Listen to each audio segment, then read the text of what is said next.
people are quite surprised when they come here for the most part. They pretty much tell us this is one of the finest fire museums in the country.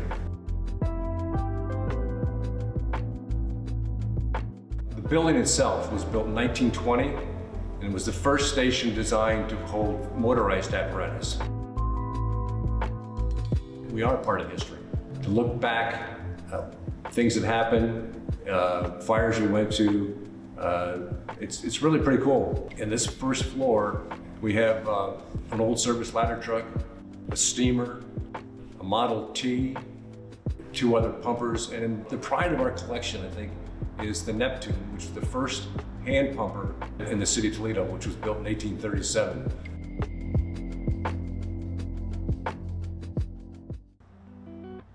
So upstairs, we've repurposed up there. We've built a little mock-up as a bedroom to show especially children how to get out in case of fire.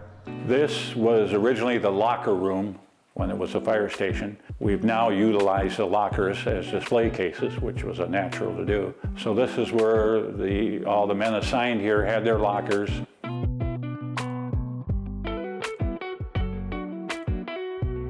There was a shower behind me that they would be able to come take a shower after coming back from a fire. What we've done with the former shower space is make it into a mock-up of, it doesn't look exactly the same, but at least gives people an idea of what the alarm office downtown looked like, where the alarms were sent to all the stations. So that's what it looks like for display purposes.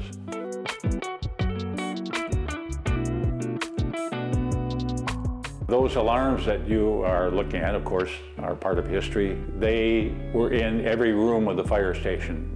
Kitchen, apparatus floor, dormitory, and those alarms, when an alarm came in at the watch desk, the man on watch would hit that bell, and believe me, everybody woke up when those alarms went off because they're very, very loud. The map is a map that shows every station in the city of Toledo. At one time, the most stations they had was 22. There are now 18 stations, but that map shows the location of every existing station. That map's probably 50 to 60 years old. Most of the badges that are in our collection are from local fire departments, but on occasion, somebody from a foreign country even will bring a badge or a patch. We have a huge patch collection. Patches are firefighters, what they wear on their uniform that tells where they came from or what fire department they're from. And we have thousands of patches here, and literally from all over the world.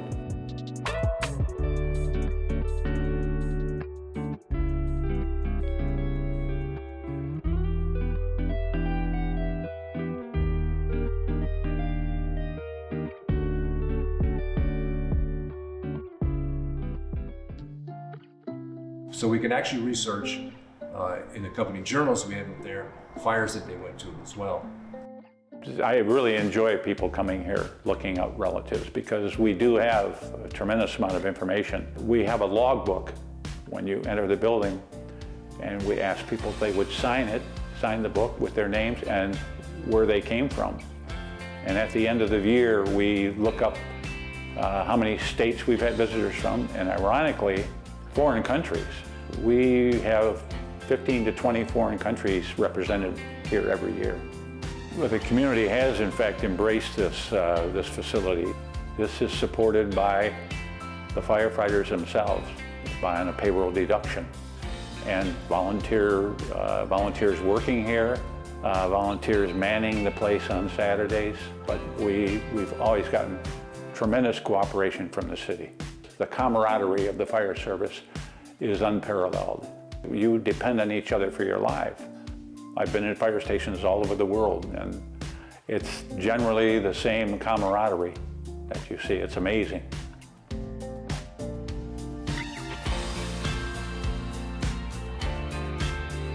It's important to have a place like this because it preserves the history of the firefighting, it preserves the history of the city of Toledo. And for folks who didn't know how things were, I think it's a pretty neat place to come. Sarah's work ethic is second to none. The girl is non-stop. I would say the biggest thing that sets us apart as a brand is you will not find anybody more obsessed with what they do than me.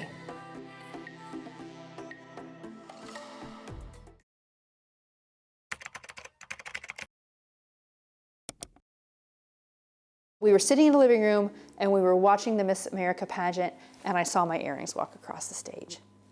And I just was like, pause the TV, stop.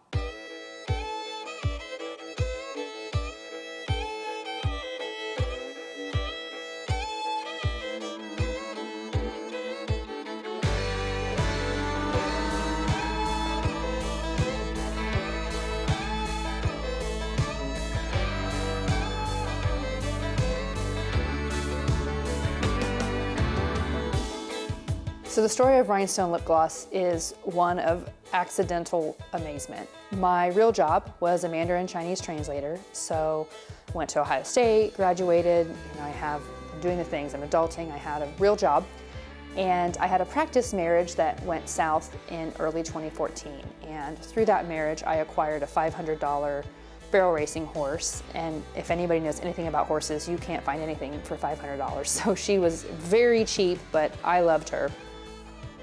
Her and I learned to barrel race and rodeo together, and we got pretty good at it. My mom had made me a shirt to compete in, and it was red with black fringe and rhinestones, and I love vintage Western, and I like shiny things, kind of always have. So this shirt was totally me. She just needed to have something to kind of fit her personality, just to make it say, I'm Sarah Kelsey, here I am, I'm ready to go. I had the shirt my mom made me, and I had a pair of earrings just like from Walmart or someplace, and I thought, I'm gonna take these earrings and I'm gonna glue some rhinestones to them and make a shiny matching accessory to my shirt. Well, if you take earrings from Walmart and you glue rhinestones on them, it looks like you took earrings from Walmart and glued rhinestones on them. And these other cowgirls are like, how are you doing that with these big earrings? How are your earlobes not being torn out or bleeding? And I said, well, they're really light. So I took one out and I handed it to the girl, and she said, can I buy these off of you? And I said, no, but I'll make you a pair. That turned out to be really neat. What I didn't realize is that that night in the hotel, I had changed the entire trajectory of my life.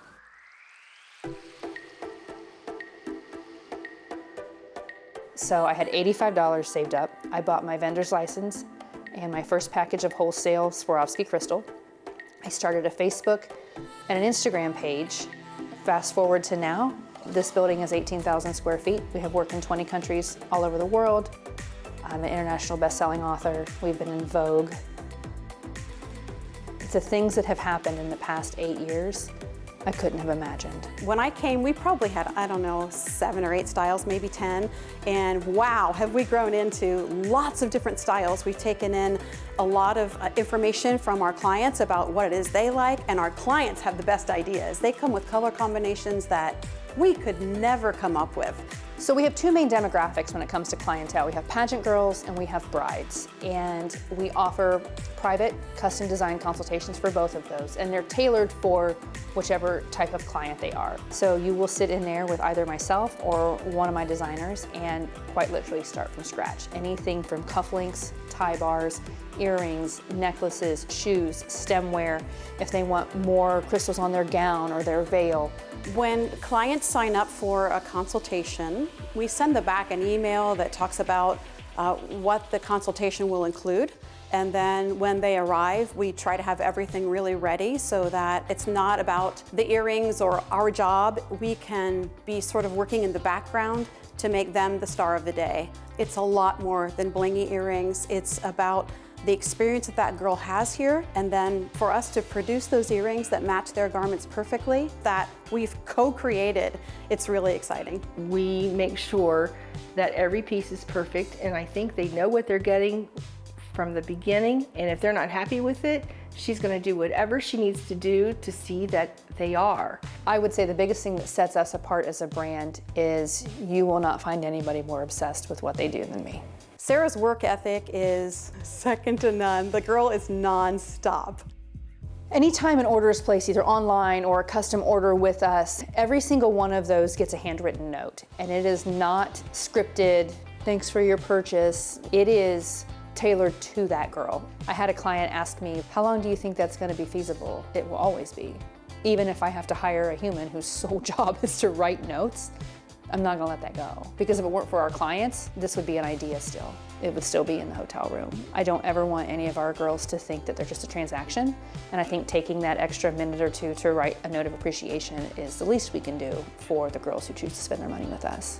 That's our goal. Customer service is just paramount with us, and we always want that side of our business to absolutely shine. When my clients put my work on, I need them to feel like them. Because if they're feeling like anybody else, you're gonna be able to tell. And I have talked myself out of hundreds of thousands of dollars by saying, that earring doesn't fit you. Like, it's not worth the money to me. I'm not gonna let you walk out of it here with a piece you want to love only for you to waste your money because now it's camping out on your dresser. This company, it's tangible proof that you can make a living doing anything that you want. So I think the emotional component with what we do, paired with our quality, paired with our comfort, that's an easy recipe for us, and it's what we do every day. The inspiration for opening the Ecofill shop was necessity. All of the products at the Ecofill shop are cruelty-free. We're also making sure that our ingredients are not just safe for the environment, but safe for you. Want to see your favorite local story featured on our show? Head to our website at WBGU.org/Scenic Stops. Find the blue button and let us know where we should go next.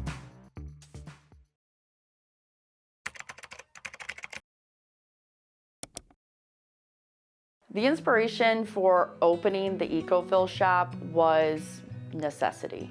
I was looking for products that had sustainable packaging, products that had sustainable ingredients, and I was not finding what I needed. I could find good ingredients, and it was just all in plastic, tons and tons of plastic. And I just thought, there's gotta be a better way. And because I couldn't find a better way, I made a better way.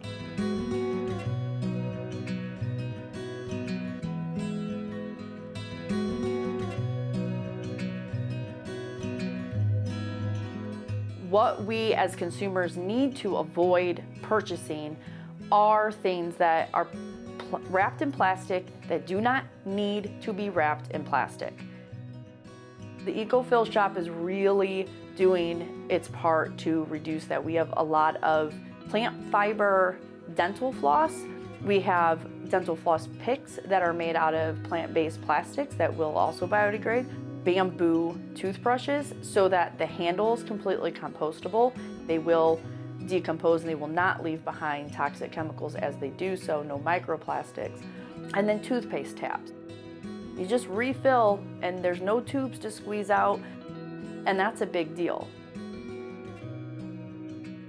So we do have I call those the accessories to the daily consumables, just trying to replace stuff that you use all the time but then throw away, like beeswax wrap or a plant-based wax wrap to replace cellophane wrap.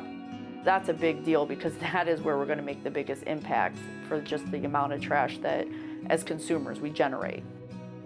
Biggest difference for the environment in this store are all of our bar products. They require no packaging. You don't have to even put them in the boxes. We use compostable boxes. They are just as easy to use or fill to make product in as plastic.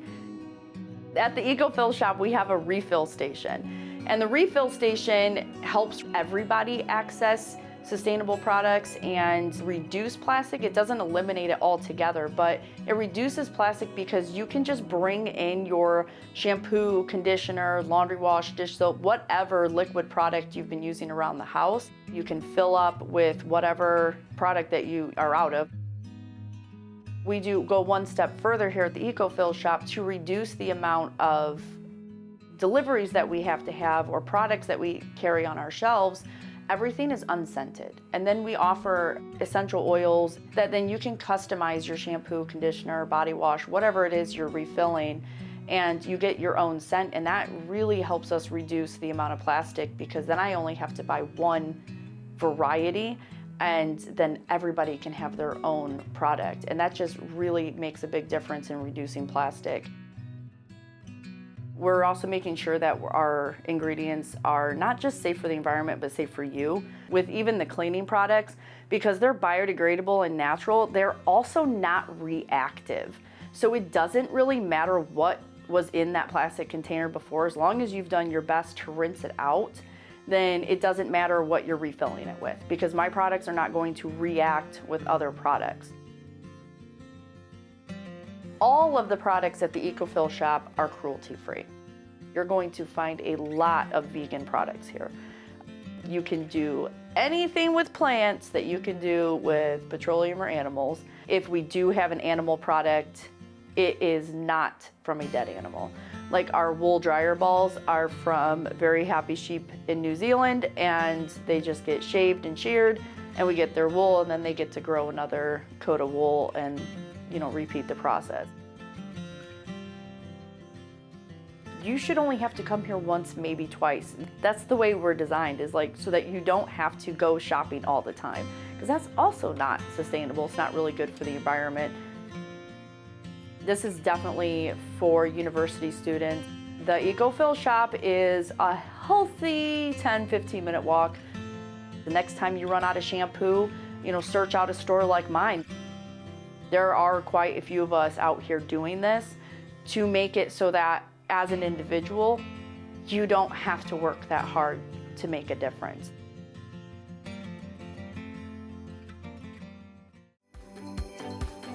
Castle Noel is so filled with experiences. This is not just a feeling of Christmas, but it's also pop culture. I mean, you have all the movie props. You get to see things from movies you grew up with and get real close to them.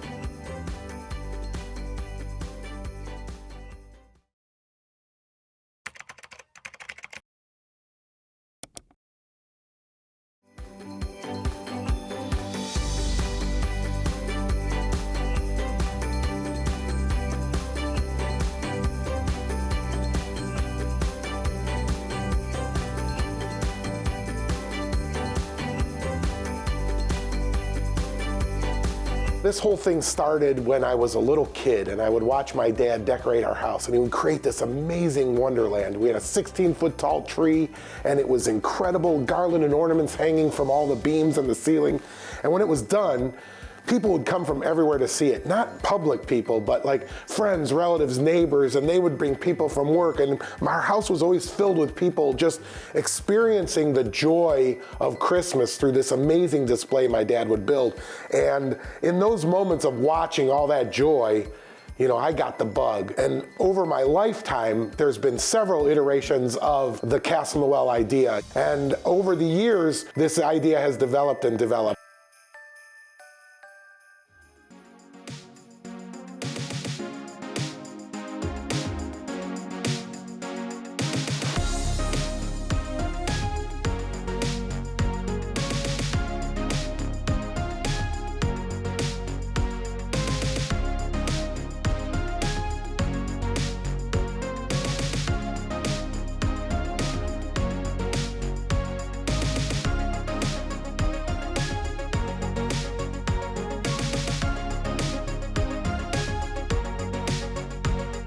You're gonna love that I had that, because we have toys from every generation. It has gone through a massive redo, and now there are 10 times the toys. It's enchanted, so lots of toys are doing things now that they weren't doing before. And it is just an absolute 100% coverage, except for the floor you're walking on, is toys from the 40s through the 2000s. In an amazing collage. I've been to a lot of different toy museums, and things are very carefully kept, and this is how it looked. But when I was a kid, my closet was a mess, man. Toys were everywhere. They were all thrown in there and piled up. So the I Had That Toyland experience is more of a crazy collage of toys. You walk through the Hot Wheel Mega Wheel with over 1,000 Hot Wheels rotating around you as you go in, and it's just everywhere. It's just insanity of toys. It really is fun to watch people respond to that, because you've never seen anything like it. It's totally off the walls, and it took forever to do, but I kind of like to do the impossible stuff. It's like Walt Disney said, it's always fun to do the impossible, so we try to do as much impossible here as we can. We had some relics from old Cleveland window displays, and people loved them. And then people would talk about how their childhood was special because they would go to downtown and they would see these windows, whether it was Akron or Cleveland, and they loved them. And so I thought, wow, I gotta go out and try to find whatever I could. And I looked everywhere, and there's pieces of windows from Cleveland's history, but there's no like intact windows. So I thought, where do they make the most amazing animated windows in the world? And that's New York City.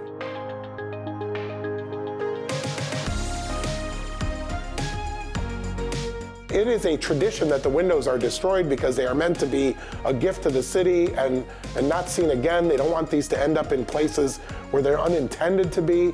And we got them to understand what our mission was here. And we are excited to say we now have windows from Saks Fifth Avenue, Lord & Taylor, Bloomingdale's, Macy's, Marshall Field's, all here at Castle Noel. Incredible collections of windows. The Cindy Lou Who bedroom set that we have from the movie The Grinch, I told my wife one day, early on, that I would love to find Cindy Lou Who's bedroom set.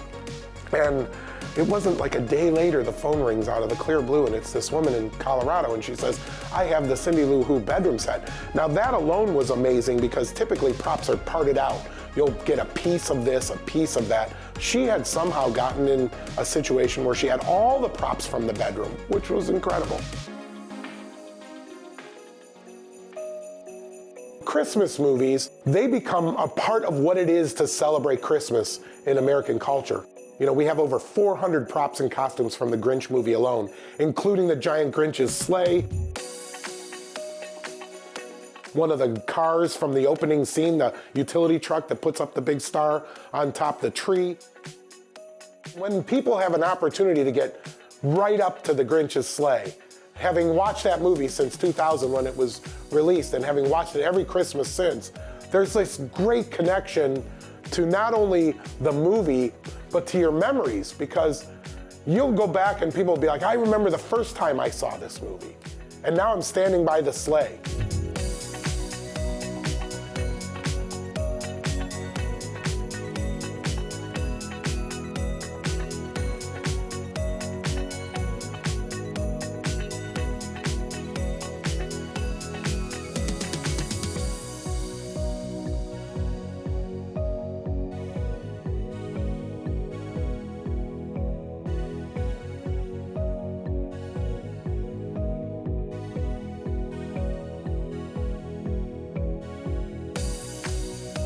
At the end of our tour, you get into the Grand Hall where we have the really big stuff, the giant 25-foot Christmas tree, the Whoville animated light show, and then at the end you get to climb the steps and take a ride down the big red slide just like Ralphie in the Christmas Story, and it is really exciting. It's awesome to come to Castle Noel any time of year, of course. This is not just a feeling of Christmas, but it's also pop culture. I mean, you have all the movie props. You get to see things from movies you grew up with and get real close to them. The window displays from New York, they're just amazing. Even though it is, of course, a Christmas attraction, it really, because of the way it's laid out and what's in here, it transcends the holiday season and just becomes something awesome to see whenever you come. I wanted to build it where I was home, where I could enjoy it every day. You know, we grew up here, we live in the area, and we just wanted to make it a part of our life every day, and this town is just perfect for it. We are very blessed to have been given the opportunity to create something every day.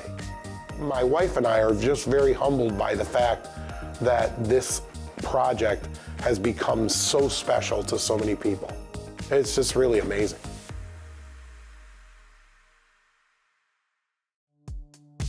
My name is Sarika Unique, and I'm an artist, illustrator, surface pattern designer.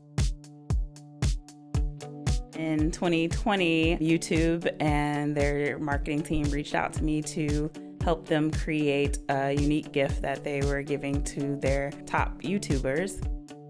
They chose 4 artists from all over the world to create designs to go on sweatsuits. With these designs, I basically created acrylic paintings on paper, and then I deconstructed the painting into Illustrator, and we applied them in different settings to the sweatsuits. And then these sweatsuits were sent out to all the top YouTubers across the world. It was a really cool project and one of my favorite projects to date.